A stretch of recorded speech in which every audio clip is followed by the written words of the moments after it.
Okay, let's take a look at pec major. Remember what I said earlier, the body's always in a struggle between the front and the back, the top and the bottom, the left and the right. So in this case, this is my girlfriend Michaela, so this is somebody that I can touch.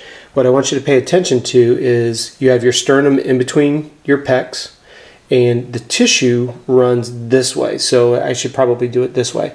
The tissue runs from your sternum out to your armpit. You have pec major, pec minor, teres minor, teres major.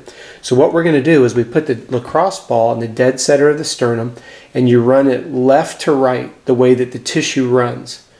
Now, again, please be mature when you watch this segment. Get beyond the scope of the tissue that we're touching. There are a tremendous amount of trigger points that are in the pecs that cause the shoulder. Because if this tissue is tight, what it does is it causes this shoulder to rotate forward. Remember what we talked about. If the shoulder is rotating forward, the muscles on the back will go into spasm because they're getting overstretched and overworked. So now what Michaela will do is then start to go up and down. You have to cross friction against. Now, I'm warning you, there's a lot of trigger points in the chest. And when you do find one, just pause, hold it in place, take your other hand, put it on top of it, and actually press it against your chest. Take a real deep breath. Hopefully you'll start to feel that tissue release. You can even do it in a little semicircle.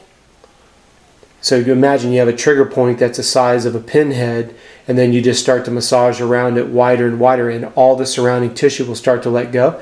Then you can kind of run it up towards your neck. You can run it up towards your sternum. You can run it down towards your belly a little bit. There's no exact science to it. What I want you to keep in mind is your pec major is constantly fighting against the rhomboids in between your shoulder blades. So we want to get all the tension out of the chest. We want to get the tension out of the rhomboids, and that'll put your shoulder into an anatomical neutral position, which will help release a lot of the impingement syndrome that we feel in the shoulder itself. So definitely give this a left to right, up to down range of motion to get rid of and address those trigger points.